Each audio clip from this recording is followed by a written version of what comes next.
Bonsoir et bienvenue à TEDx Paris Salon. Et oui, nous avons rajouté un salon à notre TEDx Paris habituel. Comme vous pouvez le voir, nous sommes bien moins nombreux que d'habitude. 3000 habituellement au Grand Rex, nous sommes ce soir 300. Alors pourquoi ? Pourquoi ? Parce que nous voulions une soirée plus intimiste. Vous savez, après 10 ans d'existence, comme un vieux couple, on a besoin de se réinventer, casser la routine, créer des surprises, susciter à nouveau l'émotion. C'est un peu ce qu'on va essayer de faire ensemble ce soir. L'émotion, c'est le thème de notre soirée. Vous savez, nous sommes avant tout des êtres émotionnels.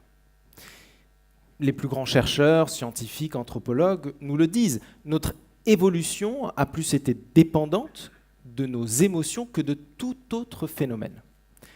Et si ça a été le cas par le passé, il n'y a pas de raison que ça ne soit pas le cas pour le futur. Autrement dit, la manière dont on nous manipule aujourd'hui, peut-être, la manière dont nous vivons nos émotions, va peut-être décider ce que nous serons demain.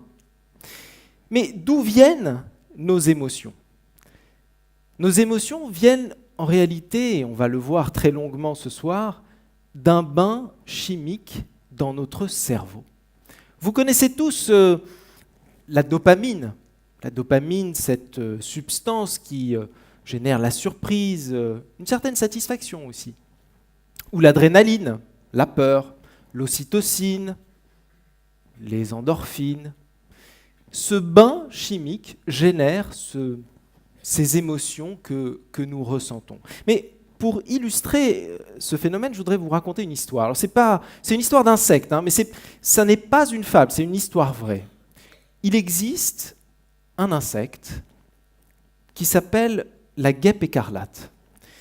La guêpe écarlate a cette capacité très particulière d'injecter un venin à ses proies. Et ses proies, ce sont des cafards, des blattes. Et quand elle injecte ce venin à ses blattes, ce que fait la blatte, c'est qu'on ne sait pas trop pourquoi, elle a un comportement compulsif et elle se met à se toiletter de manière frénétique. Alors, je sais, je fais bien la blatte qui se toilette. Et donc elle se lave frénétiquement jusqu'au moment où cette guêpe écarlate finit par pondre des œufs sur l'abdomen de la blatte. La blatte ne s'en aperçoit pas, elle continue à se toiletter. Et puis, des œufs sortent des larves. Et les larves finissent par rentrer dans l'abdomen de la blatte, se nourrit de ses organes. La blatte, continuant de plus en plus doucement, évidemment, à se toiletter, finit par mourir et se zombifier. Est-ce que vous savez quelle est la substance qui est injectée par la guêpe écarlate dans la blatte? Quelle est la substance qui est contenue dans son venin? Une idée ?